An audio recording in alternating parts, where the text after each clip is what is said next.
नमस्कार विद्यार्थी मित्रांनो, SPK ऑनलाईन क्लासेसमध्ये आपलं सहर्ष स्वागत आहे. आजपासून आपण पंचायत राज या घटकाची नवीन सिरीज तयार करत आहोत. आज आपण पंचायत राज भाग 1 पाहणार आहोत. ह्यामध्ये पंचायत राजची स्थापना कशा पद्धतीने झाली, स्वातंत्र्यपूर्व काळामध्ये पंचायत राजचा अवलंब कसा केला गेला होता, या संदर्भात आपण माहिती पाहणार आहोत. चला तर मग सुरुवात करूया. कोणत्या घटना दुरुस्तीनंतर जिल्हा प्रशासनात पंचायत राज व्यवस्था हा घटक महत्त्वपूर्ण बनला? तर 73व्या घटना दुरुस्तीनुसार जिल्हा प्रशासनात पंचायत राज व्यवस्था हा घटक महत्त्वपूर्ण बनला. बलवंतराव मेहता समितीची स्थापना कधी करण्यात आली?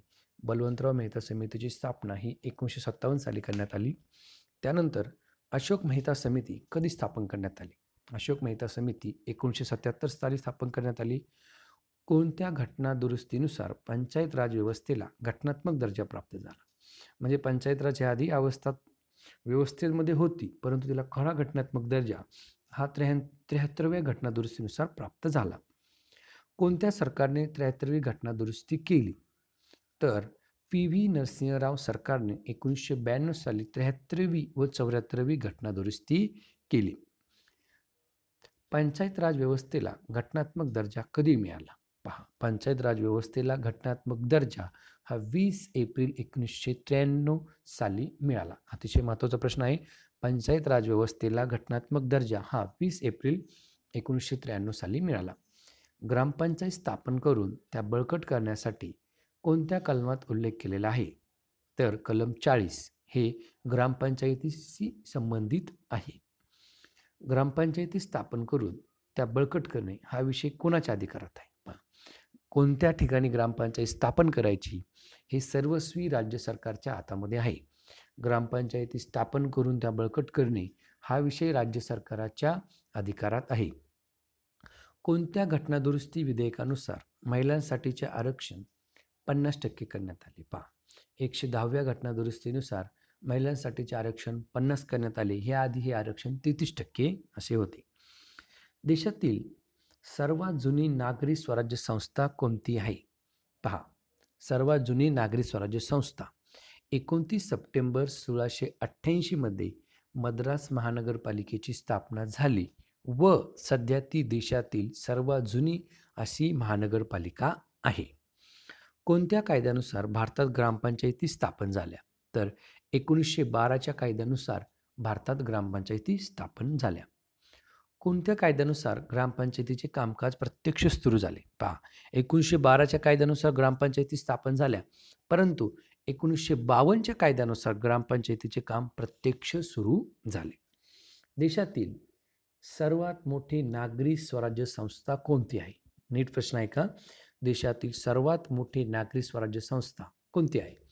1958 मध्ये स्थापन झालेली म्युनिसिपल कॉर्पोरेशन ऑफ दिल्ली ही देशातील सर्वात मोठी नागरी स्वराज्य संस्था आहे आणि तिचा जगामध्ये टोकियोनंतर क्षेत्रफळाच्या दृष्टिकोनातून दुसरा क्रमांक लागतो. म्हणजे देशांमध्ये सर्वात मोठी ही टोकियोची नागरी स्वराज्य संस्था आहे आणि त्यानंतर आपल्या दिल्लीच्या नागरी स्वराज्य संस्थेचा द्वितीय क्रमांक लागतो.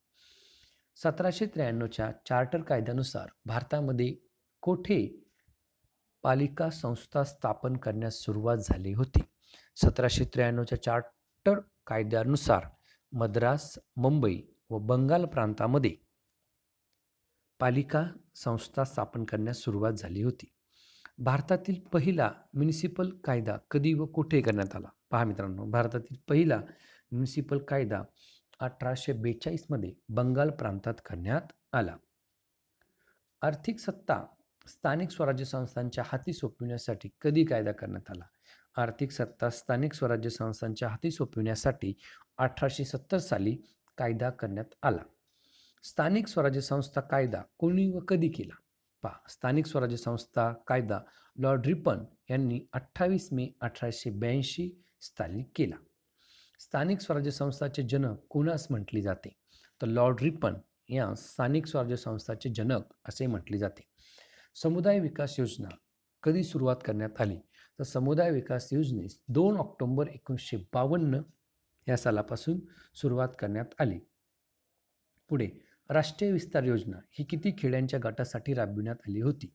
पहा, राष्ट्रीय विस्तार योजना ही 1953 साली स्थापन करण्यात आली किंवा 1953 साली ह्या योजनेची सुरुवात करण्यात आली. ह्या योजनेअंतर्गत 90 ते 110 खेड्यांच्या एका गटासाठी ही योजना राबविण्यात आली होती.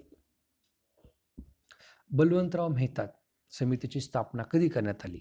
16 जानेवारी 1957 रोजी बलवंतराव मेहता समितीची स्थापना करण्यात आली आणि ह्या बलवंतराव मेहता समितीच्या काही ठराविक शिफारशीनुसारच आपल्या देशामध्ये आपण पंचायत राजचा स्वीकार केलेला आहे. त्यामुळे ही समिती अतिशय महत्त्वाची आहे. ह्या समितीने बलवंतराव मेहता समितीने आपला अहवाल कधी सादर केला? तर 27 नोव्हेंबर 1957 रोजी बलवंतराव मेहता समितीने आपल्या पंतप्रधानाकडे ह्या समितीचा अहवाल सादर केला. बलवंतराव मेहता समितीमध्ये प्रमुख सदस्य किती होते? तर बलवंतराव मेहता समितीमध्ये प्रमुख सदस्य 3 होते.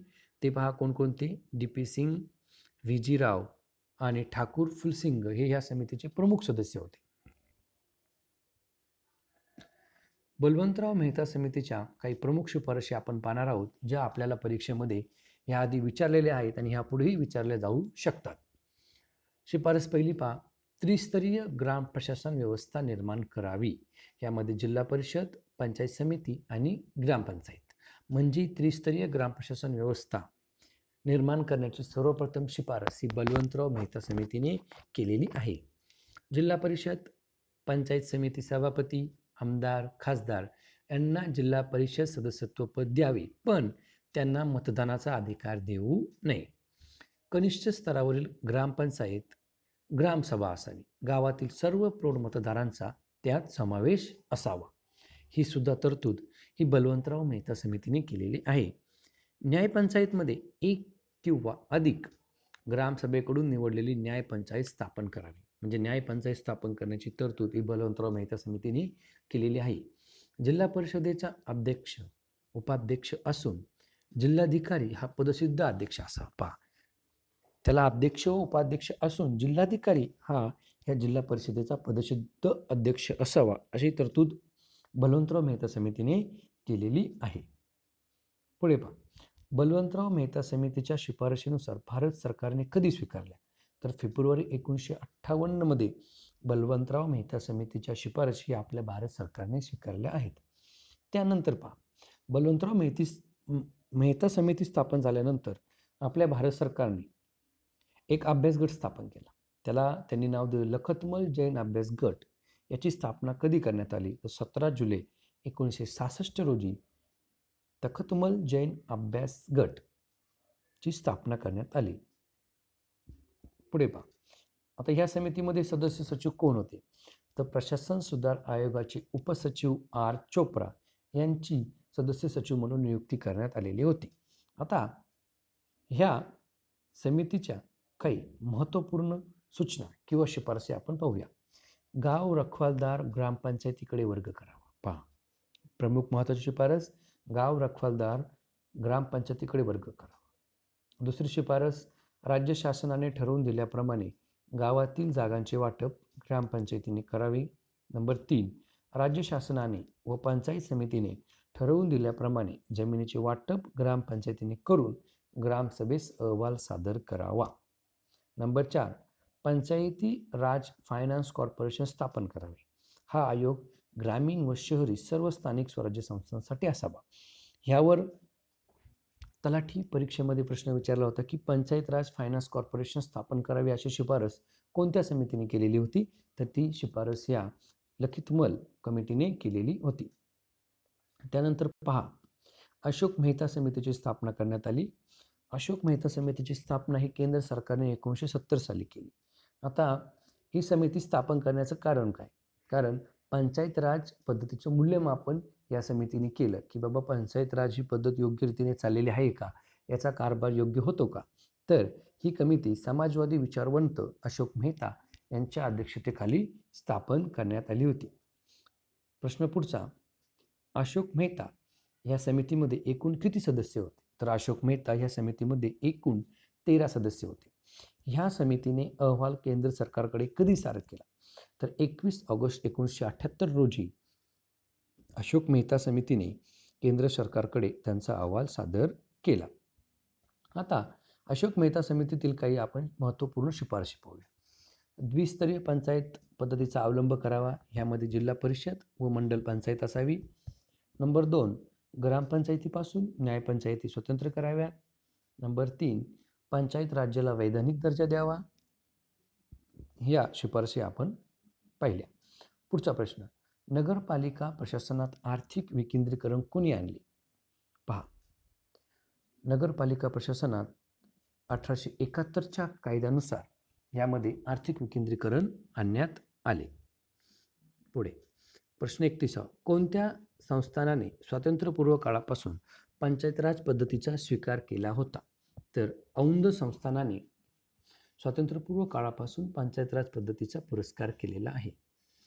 राज्यघटनेतील कोणत्या मार्गदर्शक तत्वांच्या तरतुदीनुसार सरकारने ग्रामपंचायतीची स्थापना केलेली आहे?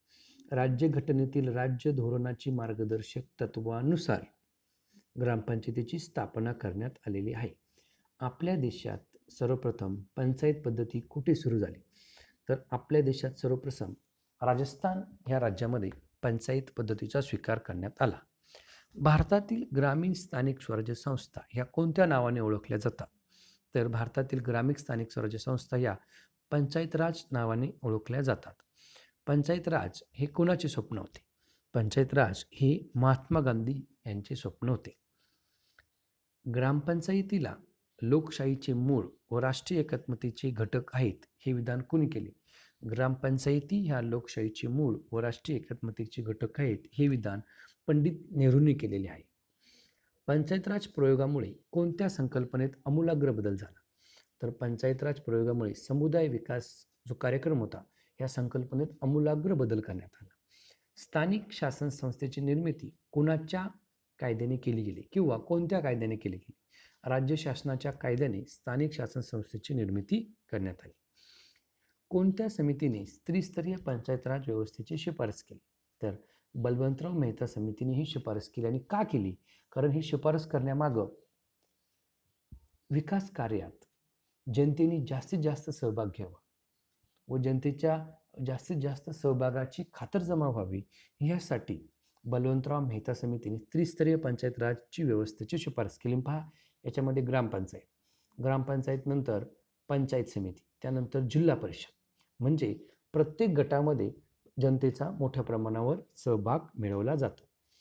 जिल्हा परिषद ही पंचायत राज संस्था समन्वय घालवणारी निरीक्षक संस्था असावी ही शिफारस बलवंतराव मेहता समितीने केली. म्हणजे या सर्वांवर नियंत्रण ठेवण्यासाठी सर्वप्रथम कोणती संस्था असावी? तर जिल्हा परिषद. म्हणजे सर्व अधिकारी कोणाकडे असावेत? जिल्हा परिषदेकडे असावेत. कोणत्या समितीने जिल्हाधिकारीपेक्षा ज्येष्ठ वरिष्ठ असलेला IAS अधिकाऱ्याची जिल्हा विकास आयुक्त म्हणून नेमण्याची शिफारस केली? तर GVK राव ह्या समितीने जिल्हाधिकाऱ्यापेक्षा ज्येष्ठ वरिष्ठ असलेल्या IAS अधिकाऱ्याची जिल्हा विकास आयुक्त म्हणून नेमणूक करावी अशी शिफारस केली.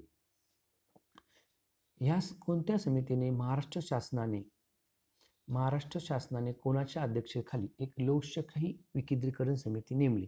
तर महाराष्ट्र शासनाने वसंतराव नाईक यांच्या अध्यक्षतेखाली लोकशाही विकेंद्रीकरण समिती नेमली. महाराष्ट्रात त्रिस्तरीय ग्रामीण स्थानिक स्वराज्य शासन पद्धतीच्या निर्मितीची शिफारस कोणी केली? तर VP नाईक समितीने महाराष्ट्रात त्रिस्तरीय ग्रामीण स्थानिक स्वराज्य संस्था स्थापन करावी अशी शिफारस केली. महाराष्ट्र जिल्हा परिषद व पंचायत समिती अधिनियम 1961 हा कोणत्या समितीच्या शिफारशीवर आधारित आहे? तर वसंतराव नाईक यांच्या ह्या कमिटीच्या शिफारशीवर आपला महाराष्ट्र जिल्हा परिषद व पंचायत समिती अधिनियम 1961 आधारित आहे. 1970 मध्ये पंचायत राज पद्धतीचे मूल्यमापन करण्यासाठी कोणत्या समितीची निर्मिती करण्यात आली? पंचायत राज पद्धतीचे मूल्यमापन करण्यासाठी LN बोंगिरवार ह्या समितीची निर्मिती करण्यात आली. महाराष्ट्र राज्य शासनाने पंचायत राज पद्धतीचे मूल्यमापन करण्यासाठी कोणत्या समितीची नेमणूक केली? पहा, महाराष्ट्र राज्य शासनाने 18 जून 1984 साली PB पाटील समितीची नेमणूक केली.